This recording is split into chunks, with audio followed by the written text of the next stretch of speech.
Avez-vous déjà songé que l'appel le plus crucial de votre existence pourrait vous filer entre les doigts, même en ce moment précis? Peut-être que des messages célestes croisent votre chemin quotidiennement, mais vous n'avez pas encore perçu que le Très-Haut s'efforce de capter votre attention pour une chose véritablement spéciale. Ces messages n'arrivent pas sous forme de signaux lumineux ou de voix distinctement audibles. Cependant, il y a des indicateurs que peu de personnes parviennent à discerner. Autour de vous se joue un affrontement invisible, une bataille pour votre destinée éternelle. Certaines circonstances qui se manifestent sur votre parcours ne sont en réalité pas de simples coïncidences. Ce sont des invitations divines, des opportunités que Dieu lui-même vous ouvre, des instants qu'il a spécifiquement arrangés rien que pour vous. Or, nous avons tendance à nous précipiter à travers la vie, obnubilés par nos obligations de tous les jours, pendant que l'Esprit Saint chuchote à notre cœur le sens élevé qui attend notre adhésion. Il existe une puissance de discernement que le Créateur donne à ses élus, une faculté de voir au-delà du voile de la médiocrité et de découvrir le chemin exceptionnel qu'il a préparé pour vous. Ce savoir a été précieusement conservé par les serviteurs de Dieu les plus dévoués au fil des nombreux siècles. Mais aujourd'hui, le Seigneur souhaite que vous accédiez également à cette révélation décisive, capable de transformer profondément le déroulement de votre histoire. Réfléchissez avec moi. Combien de fois avez-vous eu l'intuition que votre vie aurait pu être tout autre? Combien de nuits avez-vous passé à vous demander si quelque chose de plus vaste vous était réservé? Combien de larmes avez-vous versées parce que vous sentiez que vous ne viviez pas le but pour lequel vous avez été créé? Et si toutes ces profondes aspirations étaient en fait l'Esprit Saint qui vous préparait à une prise de conscience qui changerait tout? Et si Dieu essayait de vous enseigner comment reconnaître le moment adéquat pour répondre à son appel avant que l'occasion ne passe? Dans les quelques instants à venir, vous allez découvrir les indices bibliques clairs que Dieu utilise pour convier ses élus sur des parcours incroyables. Je vais vous révéler les méthodes que le ciel met en œuvre pour vous former à travers des situations en apparence banales. Vous apprendrez à identifier les modèles divins qui préfigurent des changements surnaturels, même lorsqu'ils semblent invraisemblables. Et ce qui est encore plus important, vous saurez comment réagir de manière juste lorsque Dieu vous ouvrira la porte vers une dimension de vie que vous n'auriez jamais pu concevoir. Ceci n'est pas seulement une autre leçon motivante, mais un guide prophétique qui a le pouvoir de bouleverser entièrement votre existence. Car lorsque vous apprendrez à écouter avec les oreilles spirituelles que Dieu désire vous octroyer, aucune convocation divine ne passera inaperçue. Aucune opportunité céleste n'échappera à votre vigilance. Et jamais plus vous ne vivrez en deçà des standards que le ciel a établis pour votre vie. Si vous êtes arrivé jusqu'ici aujourd'hui, cela n'a rien d'une coïncidence. Dieu s'apprête à vous ouvrir les yeux à une nouvelle profondeur de sens qui va totalement redéfinir votre perception de votre propre récit. Peut-être traversez-vous actuellement un trouble intérieur inexplicable.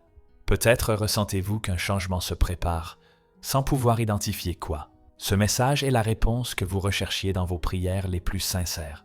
Avant de nous lancer dans cette exploration transformatrice, je souhaite que vous manifestiez votre soif pour cette révélation. Si vous sentez que Dieu a quelque chose de plus grand pour votre existence, mettez un j'aime maintenant, comme une déclaration de foi, afin de signifier que vous êtes prêt à recevoir ce puissant savoir. Cet acte simple commence déjà à faire chuter les limitations qui vous empêchèrent de voir l'extraordinaire que Dieu a mis au point.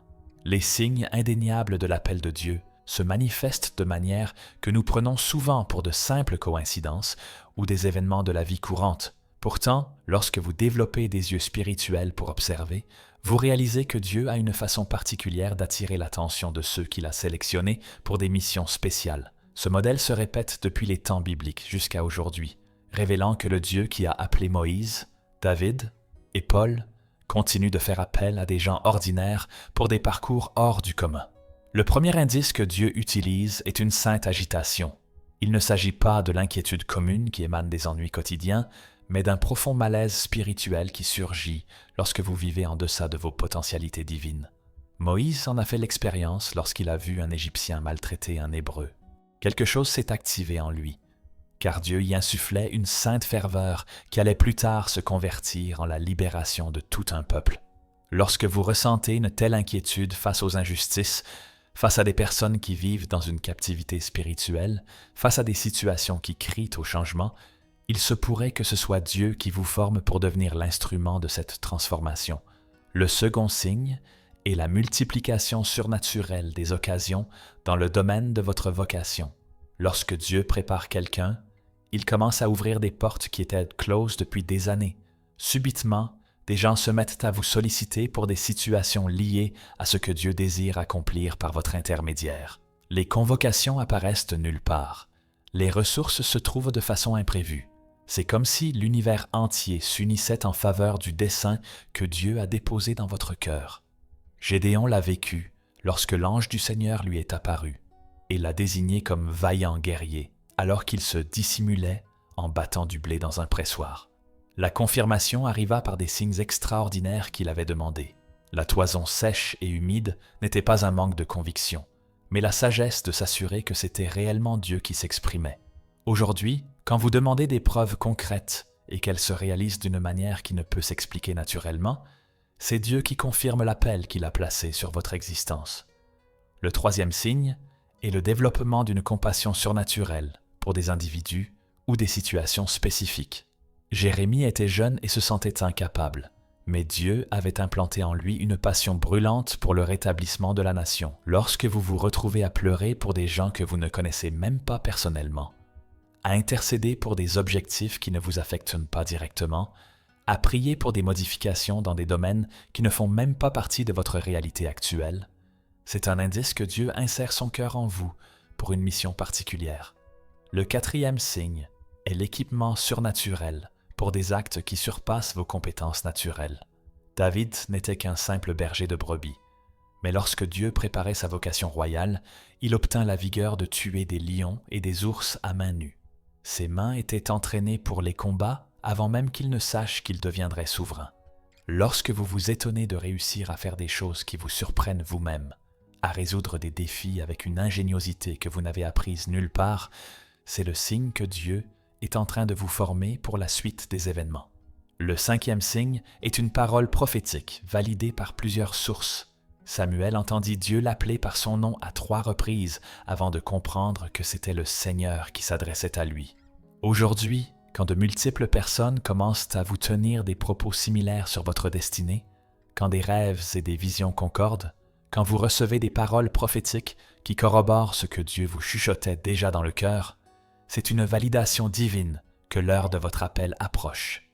Le sixième signe est la préparation à travers les déserts et les épreuves qui semblent aller à l'encontre du but lui-même. Joseph a passé 13 ans entre la fosse et la prison avant d'atteindre le palais. Paul a passé 3 ans dans le désert d'Arabie après sa conversion. Jésus fut conduit par l'Esprit au désert pendant 40 jours avant d'inaugurer son ministère public. Les déserts ne sont pas des sanctions, mais des formations. Lorsque vous traversez des situations ardues, mais que vous maintenez la foi et progressez spirituellement, Dieu façonne en vous le caractère requis pour maintenir la bénédiction qui s'annonce. Le 7e signe est la confirmation par des portes qui s'ouvrent de manière surnaturelle au moment adéquat. Esther est arrivée au royaume pour un temps comme celui-ci. Le synchronisme divin est parfait. Lorsque les opportunités surgissent précisément quand vous êtes spirituellement prêt, lorsque les bonnes personnes apparaissent au moment opportun, lorsque les ressources s'alignent d'une manière qui ne peut être que l'œuvre de Dieu, c'est un indice que vous entrez dans la période de votre vocation. Cependant, beaucoup ignorent ces signes parce qu'ils ne savent pas les interpréter spirituellement. Ils attribuent tout à la chance, au hasard, aux circonstances naturelles. D'autres attendent des indices plus théâtraux, comme des voix audibles ou des visions spectaculaires, et manquent ainsi les murmures divins que Dieu préfère employer. Le Seigneur continue de s'exprimer dans une brise légère, pas seulement dans le séisme et le feu. La tragédie de négliger ces signes dépasse de loin la vie courante. C'est comme recevoir une invitation à un banquet royal et choisir de manger les restes des ordures. C'est avoir accès au trône de l'univers et préférer mendier des miettes. Lorsque Dieu vous appelle à quelque chose de plus grand et que vous ne répondez pas, non seulement votre vie reste inachevée, mais une finalité éternelle entière demeure non réalisée. L'histoire de Jonas révèle le coût exorbitant de la tentative d'échapper à l'appel divin. Dieu l'envoya à Ninive, mais il prit le large vers Tarsis dans la direction totalement opposée. Ce n'était pas une insubordination manifeste, mais une peur déguisée en précaution. Jonas savait que Dieu est indulgent et craignait que s'il prêchait à Ninive, les Ninivites se repentiraient et que Dieu leur pardonnerait. Son préjugé nationaliste l'aveugla face à l'objectif supérieur que Dieu avait à travers lui. Combien de personnes fuient aujourd'hui l'appel divin parce qu'elles refusent de quitter leur zone de confort? Combien rejettent des occasions d'influence parce qu'elles préfèrent la sécurité d'une banalité familière? La tempête que Jonas subit en mer n'était pas un châtiment, mais une réprimande divine. Dieu utilisa les circonstances pour réorienter quelqu'un qui se dirigeait dans la mauvaise direction. Lorsque vous résistez à l'appel de Dieu, la vie devient une succession de tempêtes superflues. Les relations qui pourraient s'épanouir deviennent conflictuelles. Les opportunités qui devraient se multiplier commencent à se dessécher. Les projets qui devraient avancer se heurtent à des obstacles inexplicables. Ce n'est pas Dieu qui vous punit, mais la vie elle-même qui signale que vous avez dévié du chemin divin. La grande créature marine qui avala Jonas ne fut pas un instrument de destruction, mais de protection. Pendant 3 jours et 3 nuits dans le ventre du poisson, Jonas eut le loisir de réfléchir, de se repentir et de se réaligner avec la finalité divine. Parfois, Dieu permet que nous soyons avalés par des circonstances ardues, afin de nous donner le temps de réévaluer nos décisions et de retrouver la bonne voie. Beaucoup d'individus sont aujourd'hui dans le ventre d'une baleine, emprisonnés dans des situations inconfortables parce qu'ils ont fui leur vocation originale. Ils se trouvent dans des emplois qui épuisent leur énergie, dans des relations qui n'évoluent pas, dans des lieux où ils ne peuvent s'épanouir. Mais même là, la miséricorde de Dieu préserve leur vie, attendant qu'ils reconnaissent la nécessité de revenir au dessein divin. La prière de Jonas dans le ventre du poisson est un exemple de repentance et de réajustement. Il reconnut avoir échappé à la présence du Seigneur, promit d'accomplir ses vœux et déclara que le salut émane du Seigneur.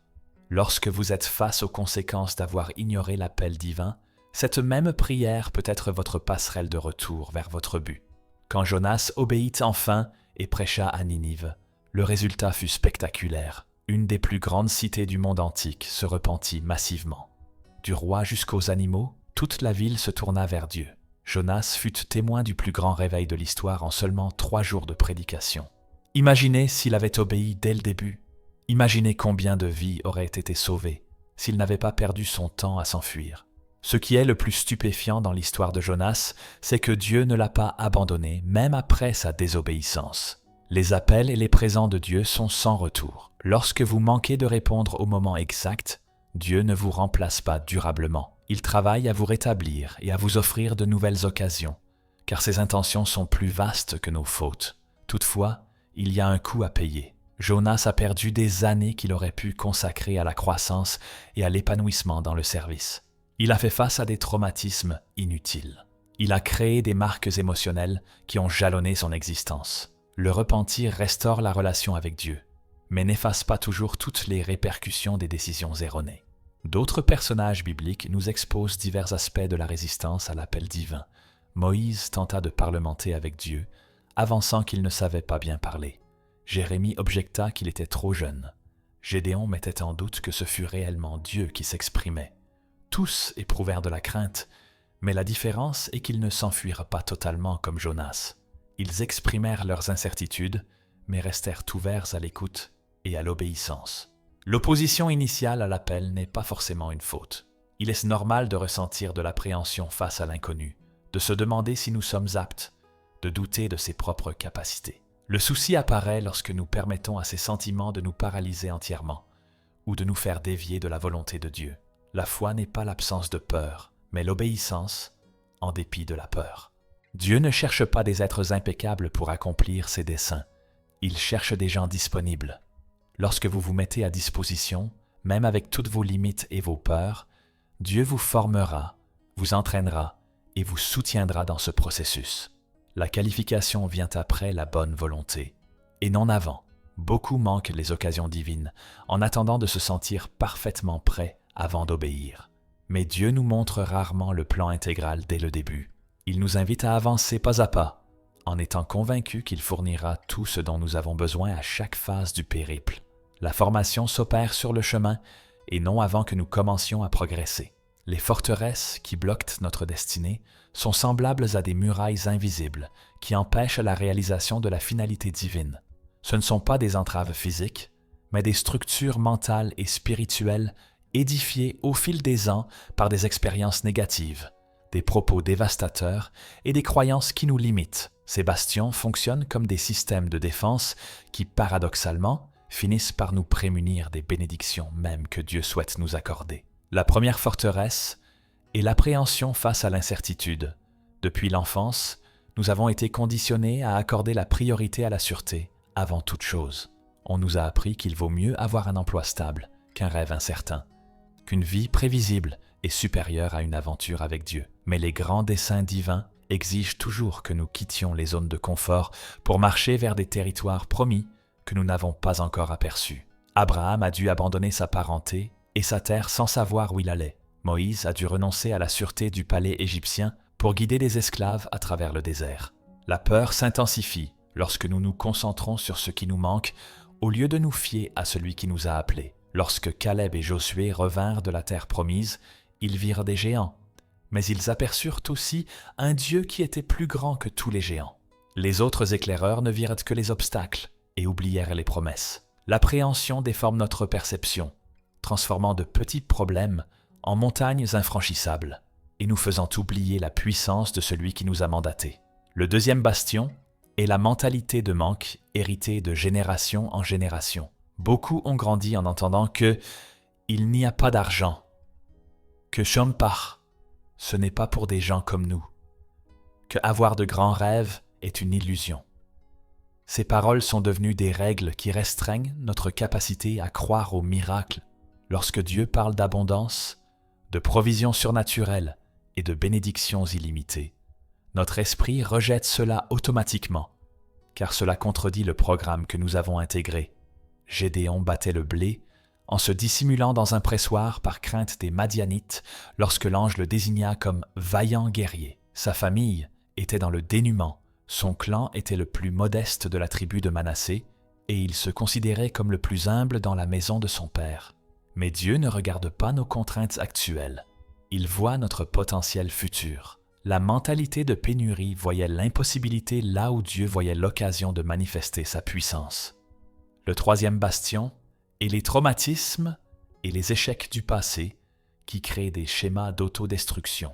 Lorsque nous tentons quelque chose d'important et que cela ne fonctionne pas, nous formons des connexions mentales qui nous empêchent de réessayer. Le cerveau, cherchant à nous protéger, évite des situations similaires à l'avenir. Mais les revers passés ne dictent pas les succès futurs lorsque Dieu est impliqué. David fut confronté à cette barrière lorsque ses propres frères le méprisèrent et mirent en question ses motivations pour affronter Goliath. Ils ne connaissaient que David le berger. Ils ne pouvaient voir David loin. Les gens de notre entourage, y compris les membres de la famille, nous perçoivent souvent uniquement à travers le filtre de ce que nous avons été, et non de ce que Dieu est en train de nous faire devenir. Leurs opinions peuvent se transformer en forteresses qui nous empêchent de croître au-delà de leurs espérances. Le quatrième bastion est le besoin d'approbation qui nous maintient prisonniers des attentes d'autrui. Beaucoup ne répondent pas à l'appel divin par peur du jugement des autres. Que vont penser les gens? Et si j'échoue en public? Comment vais-je expliquer cela à ma famille? Ces préoccupations se transforment en chaînes qui nous empêchent d'obéir à Dieu, par crainte de décevoir les autres. Jésus fit face à cette barrière lorsque les membres de sa propre famille ne crurent pas en lui et tentèrent même de l'empêcher de poursuivre son ministère. À un moment donné, ils affirmèrent qu'il était hors de sa tête. Mais Jésus dit clairement que nous ne pouvons pas plaire simultanément à Dieu et aux humains. Lorsque vous êtes appelés à une vocation plus grande, il y aura inévitablement des personnes qui ne vous comprendront pas, vous critiqueront ou s'opposeront même à vous. L'approbation divine doit avoir plus de poids que l'approbation humaine. Le cinquième bastion est la religiosité qui se substitue à la relation. Beaucoup craignent davantage de commettre une erreur religieuse que de perdre leur finalité divine. Ils instaurent des règles et des traditions qui deviennent plus importantes que la voix vivante de Dieu.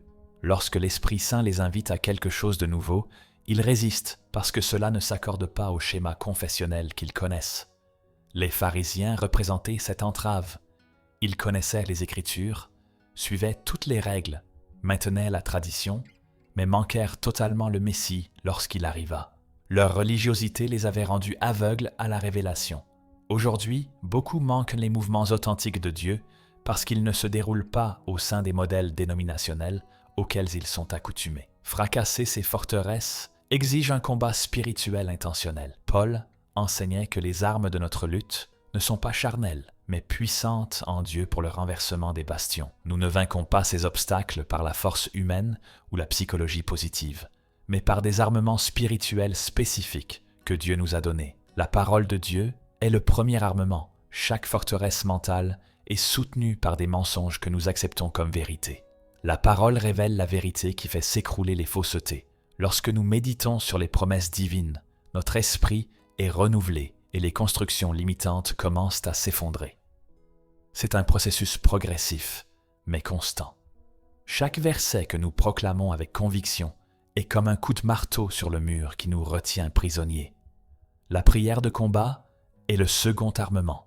Ce n'est pas une prière passive demandant à Dieu de tout faire, mais une prière active où nous nous positionnons en soldats dans la bataille spirituelle. Nous déclarons notre autorité en Christ, lions les esprits qui soutiennent les forteresses et libérons la puissance de l'Esprit Saint pour transformer notre pensée et notre cœur. C'est une prière avec autorité et non avec supplication. Le jeûne est le troisième armement, car il brise l'emprise du corps sur nos choix. Beaucoup de bastions sont entretenus par des désirs charnels qui nous gouvernent.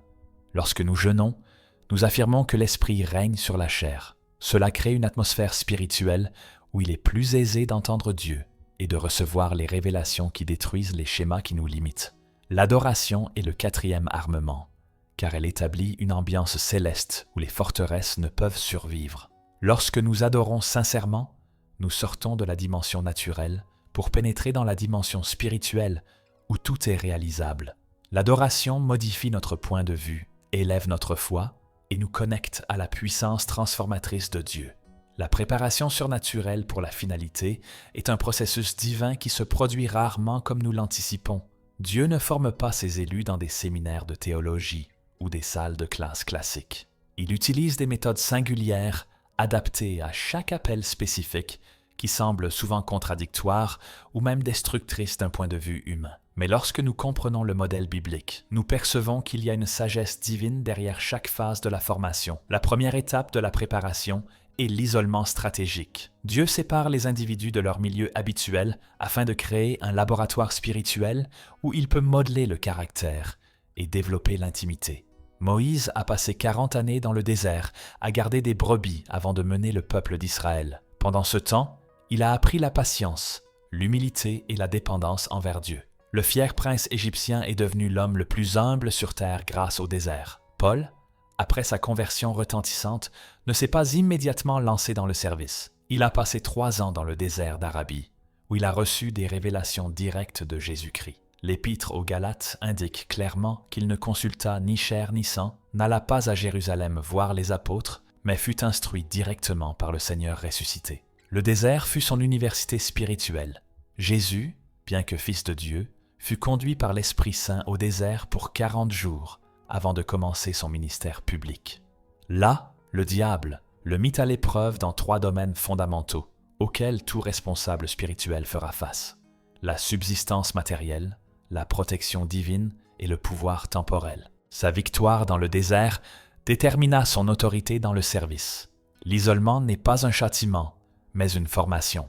Pendant ces périodes, Dieu retire les distractions, interrompt les dépendances humaines et crée une faim spirituelle que lui seul peut combler. Beaucoup interprètent ces moments comme un abandon divin, mais ce sont en fait des instants de la plus grande proximité avec Dieu. C'est alors qu'il chuchote des secrets qui ne peuvent être entendus que dans le silence. La deuxième étape est l'apprentissage à travers des responsabilités modestes. Dieu ne confie pas de grandes choses à ceux qui n'ont pas été fidèles dans les petites. Joseph fut loyal en tant qu'esclave dans la maison de Potiphar avant d'être élevé au rang de directeur de la prison, puis de dirigeant de toute l'Égypte. Chaque position était une école préparatoire pour la suivante. David fut fidèle en s'occupant de quelques brebis dans les champs avant de recevoir un royaume entier à conduire.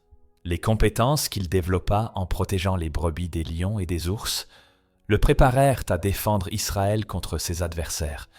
Dieu formait un roi à travers des missions en apparence insignifiantes. Élisée servit fidèlement Élie pendant des années avant de recevoir la double portion de l'onction. Il n'était pas seulement un assistant, il était un étudiant. Il apprit non seulement les techniques, mais aussi le cœur de Dieu par l'intermédiaire de son mentor. La formation impliquait l'observation, le service, la pose de questions et la prise progressive de responsabilités accrues. La troisième étape est le brisement qui écarte l'orgueil et l'autosuffisance.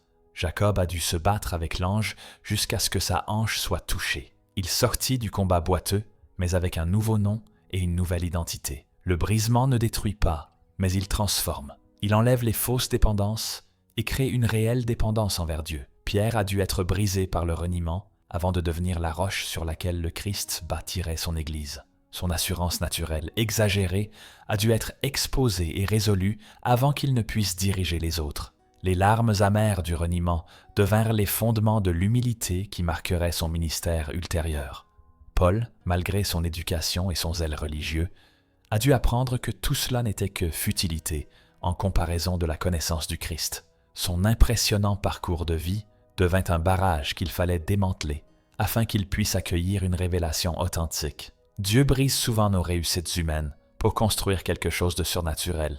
La quatrième étape est le développement de l'intimité par l'adversité. Les relations les plus profondes avec Dieu se forgent dans les vallées et non sur les sommets. Lorsqu'il n'y a plus de ressources humaines, lorsque toutes les portes se referment, lorsque nous restons seuls avec Dieu, c'est alors que nous découvrons qui il est réellement. L'épreuve retire les masques religieux et nous contraint à rencontrer Dieu tel qu'il est. Job découvrit Dieu d'une manière qu'il n'avait jamais expérimentée auparavant, à travers la perte et la souffrance. À la fin, il déclara « J'avais entendu parler de toi par ouï-dire, mais maintenant, mes yeux te voient. » L'intimité qu'il développa grâce à la crise avait plus de valeur que tous les biens qu'il avait perdus et qu'il récupéra multipliés plus tard. Les 3 jeunes Hébreux découvrirent que Jésus marchait avec eux dans la fournaise ardente.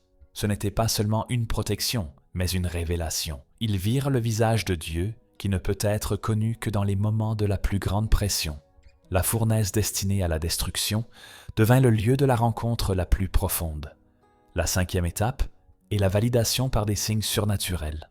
Lorsque la formation est terminée, Dieu confirme l'appel par des indices qui ne peuvent être mis en doute. Moïse reçut le buisson qui brûle, le bâton se transformant en serpent, la main devenant lépreuse, puis guérie. Ce n'étaient pas des illusions, mais des attestations divines de l'autorité déléguée. Gédéon reçut les signes de la toison mouillée et sèche, la réduction de l'armée de 32 000 à 300 hommes, ainsi que le rêve prophétique du soldat madianite. Chaque validation accroissait sa foi et sa certitude que Dieu était avec lui. Les confirmations ne viennent pas pour persuader Dieu de nous employer, mais pour nous convaincre que lui a déjà décidé de nous utiliser. Élisée vit le manteau d'Élie séparer les eaux du Jourdain, puis accomplit lui-même le même prodige. L'onction fut transmise et publiquement confirmée. Les fils des prophètes reconnurent que l'esprit d'Élie reposait sur Élisée. La confirmation surnaturelle certifia l'héritage spirituel. La véritable formation génère de l'humilité et non de l'arrogance. Plus Dieu nous prépare, plus nous réalisons notre dépendance envers lui. La maturité spirituelle ne se mesure pas à ce que nous savons ou pouvons faire, mais à la profondeur de notre conscience que sans lui, nous ne pouvons rien accomplir. Les plus formés sont les plus humbles, car ils ont été les plus brisés. Découvrir votre vocation précise et singulière est comme trouver l'empreinte digitale de Dieu dans votre existence. Chaque individu est créé avec un objectif particulier que personne d'autre ne peut remplir de manière exactement identique. Il n'est pas seulement question de ce que vous faites, mais de qui vous êtes et de la façon dont Dieu veut mobiliser votre personnalité, vos expériences et vos dons uniques pour impacter le monde d'une manière que vous seul pouvez réaliser. Le premier pas pour découvrir votre vocation spécifique est de faire la distinction entre l'appel universel et la mission particulière. Tous les chrétiens ont l'appel général d'aimer Dieu, de former des disciples et d'être le sel et la lumière dans le monde. Or, au sein de cet appel général, chacun possède une mission précise qui se dévoile progressivement à mesure que nous grandissons spirituellement et devenons plus réceptifs à la voix de Dieu. Paul avait l'appel général d'être un apôtre, mais sa mission précise était de propager l'Évangile aux nations. Pierre avait la même vocation apostolique, mais sa mission particulière était de servir les Juifs. Tous deux étaient des apôtres, mais avec des orientations différentes qui reflétèrent la façon dont Dieu les avait façonnés et préparés distinctement. La deuxième clé est de reconnaître la jonction entre vos aptitudes naturelles, vos passions spirituelles et les besoins du monde qui vous entoure. Dieu appelle rarement quelqu'un à accomplir quelque chose pourquoi il ne lui a pas conféré la capacité naturelle ou surnaturelle. Il peut étendre et multiplier nos dons, mais il œuvre habituellement avec ce qu'il a déjà déposé en nous depuis la naissance. David possédait un talent naturel pour la musique et la vaillance pour affronter les prédateurs. Dieu a utilisé ses qualités pour l'employer à servir le roi Saül par la musique, et plus tard à diriger Israël dans les batailles. Ce qui semblait être un talent ordinaire devint un instrument divin lorsqu'il fut consacré à la finalité de Dieu. Daniel avait un esprit privilégié pour l'interprétation et une sagesse administrative. Dieu utilisa ses compétences pour le positionner stratégiquement dans le gouvernement de Babylone, où il pouvait influencer les rois et protéger son peuple. Ce qui aurait pu n'être qu'un succès professionnel devint un ministère prophétique. La troisième clé est d'observer les schémas qui se répètent dans votre vie et qui révèlent une orientation divine. Dieu confirme souvent notre appel par des expériences réitérées qui créent un fil conducteur au fil des années. Joseph rêvait de leadership dès son jeune âge et passait par différentes positions d'autorité et de responsabilité, jusqu'à atteindre le gouvernement égyptien. Le modèle se répétait même dans des situations défavorables. Néhémie était toujours affecté par les injustices et avait un cœur pour le rétablissement. Lorsqu'il apprit la situation à Jérusalem, il ne put rester indifférent. L'appel à reconstruire les remparts n'est pas apparu de nulle part, mais fut le point culminant d'un schéma déjà présent dans sa personnalité et ses passions. Dieu formait son cœur depuis des années pour ce moment précis. La quatrième clé est de prêter attention aux validations qui proviennent de plusieurs sources indépendantes. Lorsque Dieu souhaite confirmer quelque chose d'important, il n'utilise pas un seul canal. Samuel fut appelé 3 fois avant de comprendre que c'était Dieu qui s'adressait à lui.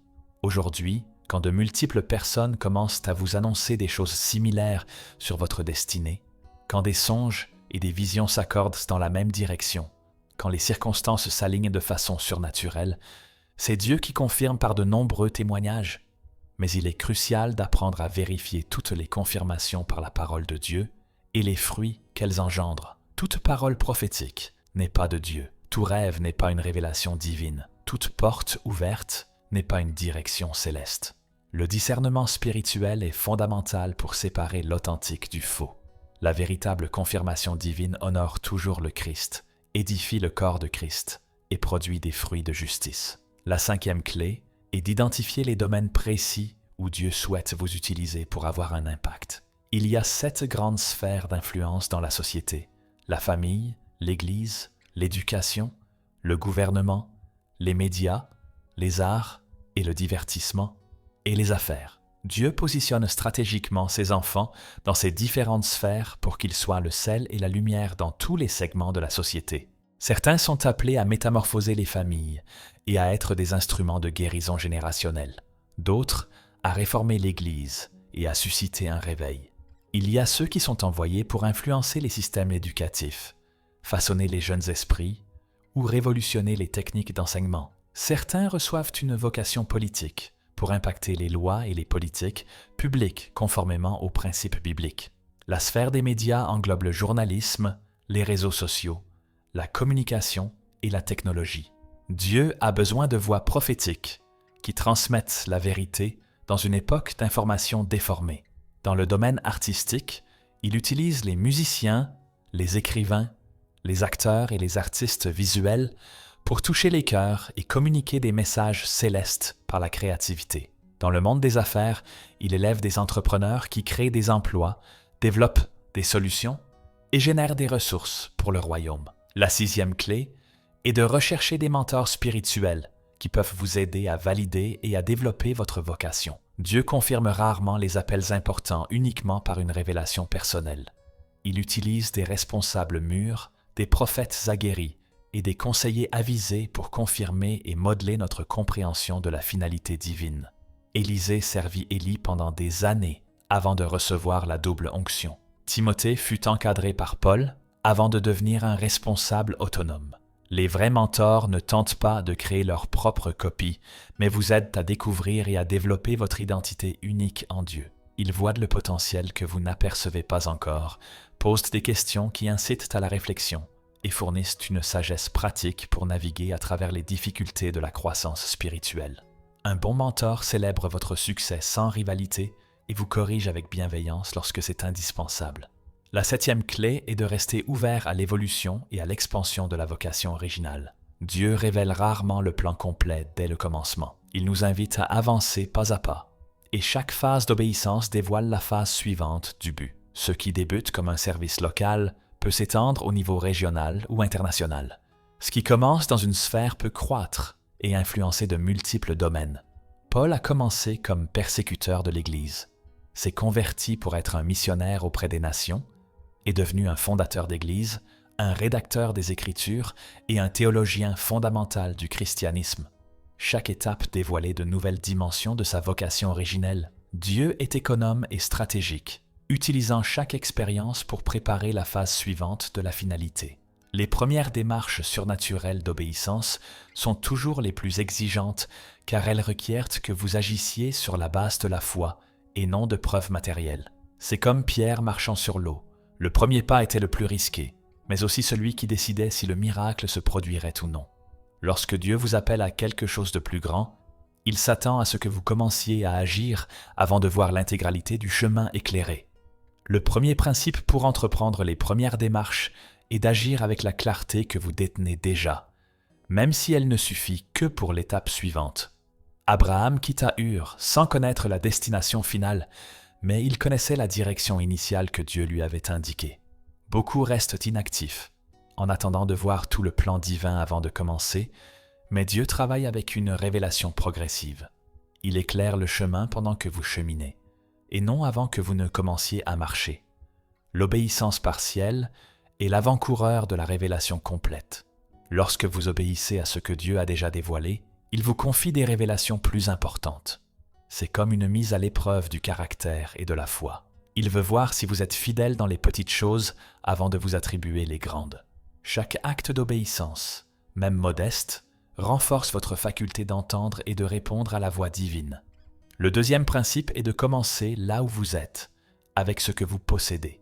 Moïse n'avait qu'un bâton de berger, mais Dieu l'a transformé en instrument de miracle. La veuve de Sarepta n'avait qu'une poignée de farine et un peu d'huile, mais cela est devenu une subsistance surnaturelle. Dieu est spécialisé dans l'utilisation de ressources en apparence insignifiantes pour réaliser des résultats extraordinaires. Beaucoup repoussent l'obéissance en attendant d'avoir plus de ressources, plus de savoir, plus de contacts. Mais Dieu préfère utiliser ce qui est disponible maintenant, même si cela semble insuffisant. Lorsque vous offrez vos 5 pains et vos 2 poissons, il les multiplie pour nourrir la foule. Ce n'est pas une question de taille de ce que vous avez, mais de la disposition à tout remettre entre ses mains. Le troisième principe est d'établir des points de repère de foi qui proclament publiquement votre décision de suivre l'appel divin. Lorsque Josué mena Israël à travers le Jourdain, il ordonna d'ériger 12 pierres en commémoration du miracle. Ces points de repère servent de rappel tangible de l'engagement pris et des interventions divines reçues. Les déclarations publiques de foi génèrent une responsabilité et ferment la porte à un retour en arrière. Lorsque vous annoncez publiquement que vous suivez une direction divine, cela stimule la prière et le soutien de la communauté des fidèles, mais cela crée également une saine pression pour persister lorsque les difficultés surviennent. Il est plus difficile de renoncer lorsque les autres suivent votre parcours et prient pour vous. Le quatrième principe est de cultiver des routines spirituelles qui soutiennent votre itinéraire vers votre but. L'appel de Dieu n'est pas seulement un événement initial, mais un mode de vie qui exige une alimentation spirituelle constante. Jésus se retirait régulièrement pour prier, même au fait de son ministère.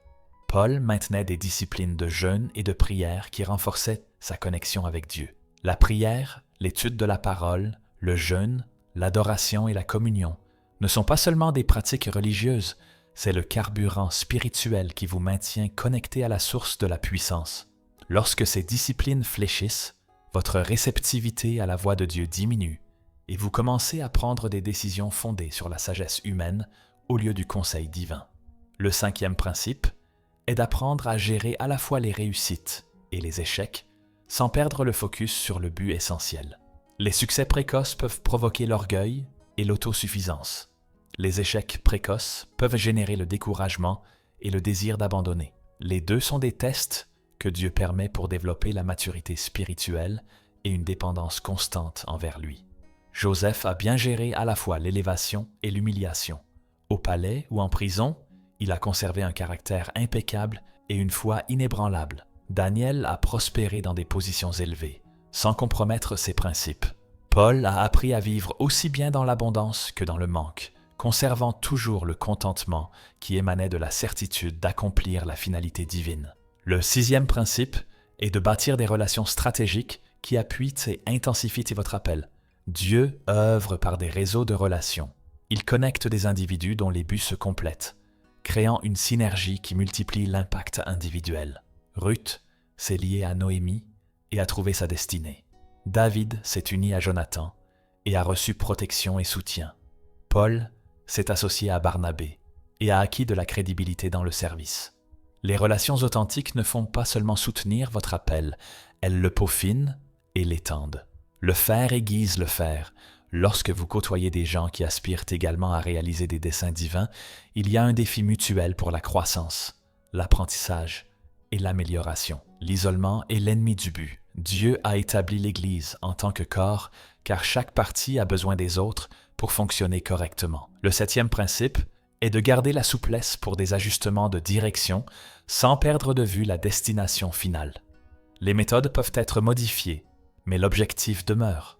Paul avait planifié d'aller en Asie, mais l'Esprit Saint le redirigea vers la Macédoine.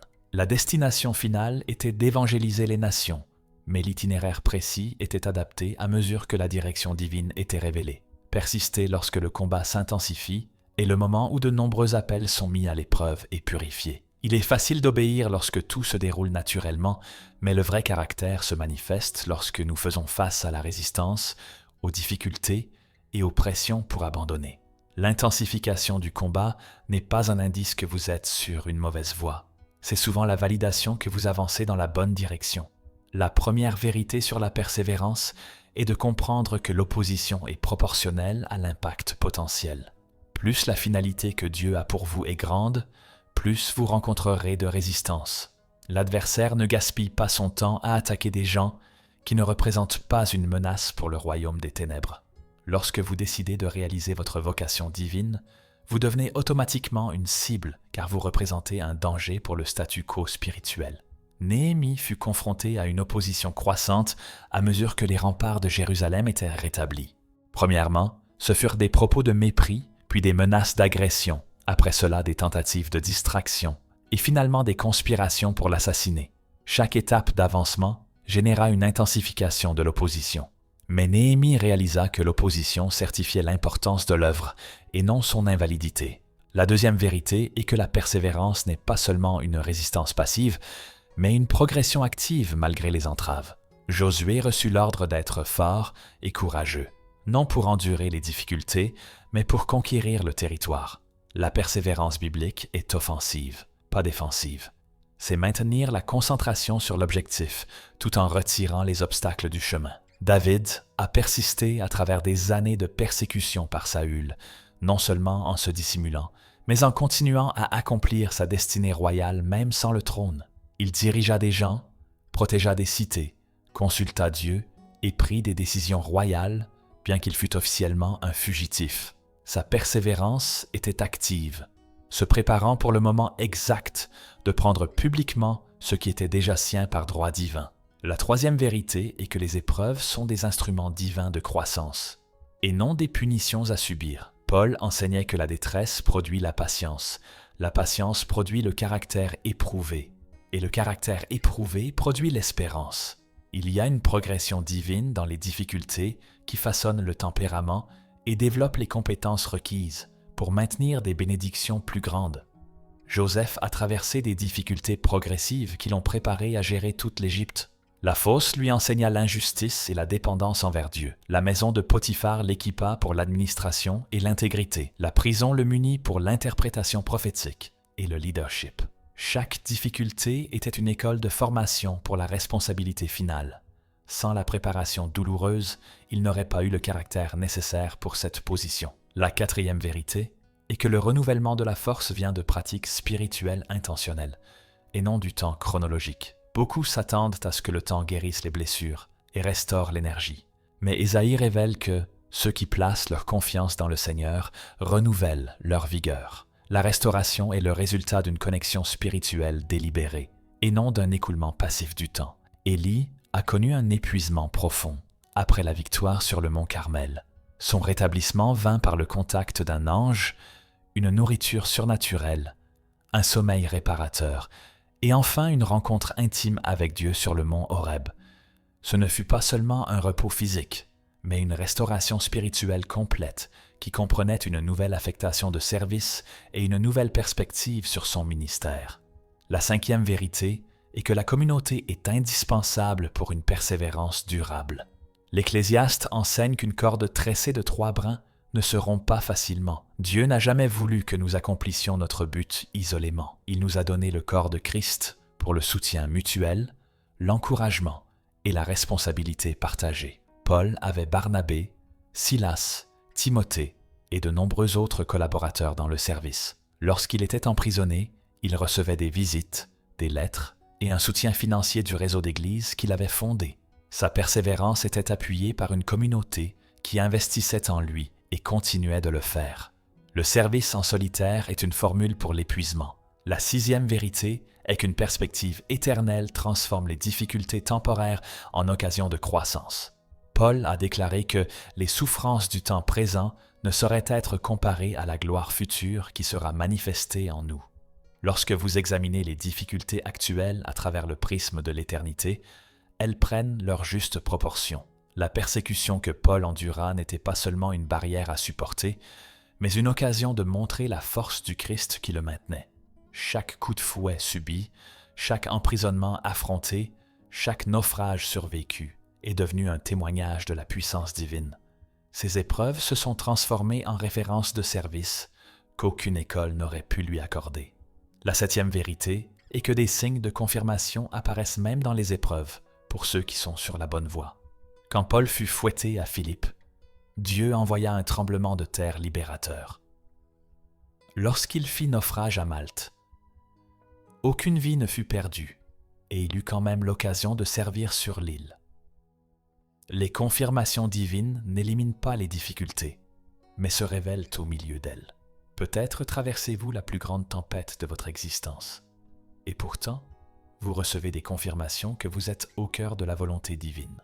La provision surnaturelle, la protection inexpliquée, les portes qui s'ouvrent, les personnes qui apparaissent au moment opportun, une paix surnaturelle au milieu du chaos, ce sont des indices que Dieu est avec vous-même lorsque tout semble contraire.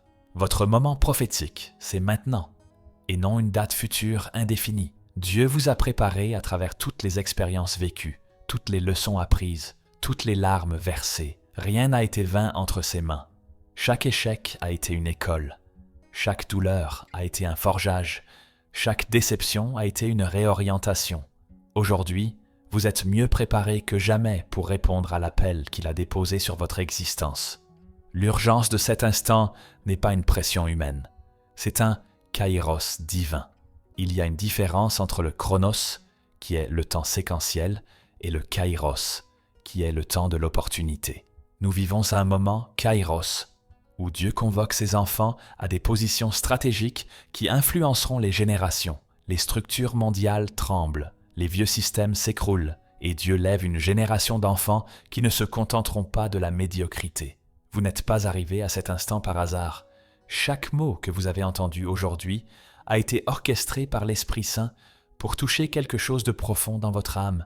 Si vous ressentez un trouble, si vous pressentez qu'il y a quelque chose de plus grand, si vous avez l'impression d'avoir été créé pour plus que ce que vous vivez actuellement, ne négligez pas ces sensations. Elles sont la voix de Dieu qui vous appelle à sortir de l'ordinaire pour entrer dans l'extraordinaire. Le temps de la préparation est terminé. Le temps des excuses s'est écoulé. Le temps des peurs paralysantes a pris fin. Dieu vous tend la main aujourd'hui, proposant une collaboration qui transformera non seulement votre vie, mais aussi l'existence de tous ceux qui seront touchés par votre obéissance. C'est votre chance de cesser d'être un spectateur pour devenir un acteur principal dans l'histoire que Dieu est en train d'écrire. Si vous êtes prêt à répondre à l'appel de Dieu, mettez un « j'aime » maintenant, comme une proclamation prophétique que vous ne serez plus jamais le même, que vous acceptez le défi de vivre une vie qui dépasse l'ordinaire pour le surnaturel, que vous choisissez d'être utilisé par Dieu pour impacter votre génération et les générations futures. La prière que je souhaite élever avec vous maintenant n'est pas seulement un ensemble de mots, c'est un moment de consécration qui scellera votre dévouement à la finalité divine. Fermez les yeux et répétez après moi: Seigneur, je me livre intégralement à ton appel pour mon existence. Je choisis de sortir de ma zone de confort et d'entrer dans la zone des miracles. J'accepte la responsabilité d'être utilisé par toi pour transformer des vies, influencer des générations et démontrer ta puissance sur la terre. Équipe-moi, guide-moi, soutiens-moi. Au nom de Jésus, je dis oui à ton appel. Ainsi soit-il. Vos prochaines démarches concrètes commencent aujourd'hui. Premièrement, consacrez un temps important à la prière en demandant un conseil précis pour commencer à marcher dans votre vocation. Deuxièmement, identifiez une personne spirituellement digne de confiance avec qui partager cette décision et lui demander un soutien par la prière. Troisièmement, commencez à agir dans le domaine où vous sentez que Dieu vous appelle, même si ce n'est qu'à petite échelle. Les promesses de Dieu pour ceux qui répondent à son appel sont puissantes et irrévocables, car les dons et l'appel de Dieu sont sans repentance. Je peux toutes choses en celui qui me fortifie. Si Dieu est pour nous, qui sera contre nous? Celui qui est en vous est plus grand que celui qui est dans le monde. Ce ne sont pas de simples belles phrases, ce sont des garanties divines pour votre voyage. Déclarez maintenant sur votre existence: je suis appelé d'un saint appel. J'ai été choisi pour manifester les perfections de celui qui m'a appelé des ténèbres à sa lumière admirable. Je suis plus que vainqueur par celui qui m'a aimé. Aucune arme forgée contre moi ne prospérera. Chaque vallée sera élevée, chaque montagne sera abaissée, les chemins tortueux seront redressés. Car la gloire du Seigneur se manifestera par mon obéissance. Que le Seigneur vous bénisse et vous garde. Que le Seigneur fasse luire sa face sur vous et vous soit bienveillant. Que le Seigneur lève sa face vers vous et vous donne la paix. Puissiez-vous ne plus jamais être le même après cette parole. Puissiez-vous entrer dans la dimension surnaturelle pour laquelle vous avez été créé. Que votre existence devienne un témoignage vivant de la puissance transformatrice de Dieu. Restez dans la prière, restez dans l'attente. L'Esprit Saint continue maintenant de servir votre cœur. C'est un moment sacré entre vous et Dieu. Permettez-lui d'achever l'œuvre qu'il a commencée en vous, aujourd'hui. Votre vie ne sera plus jamais la même. Vous êtes appelé à quelque chose de plus grand et aujourd'hui, vous avez dit oui.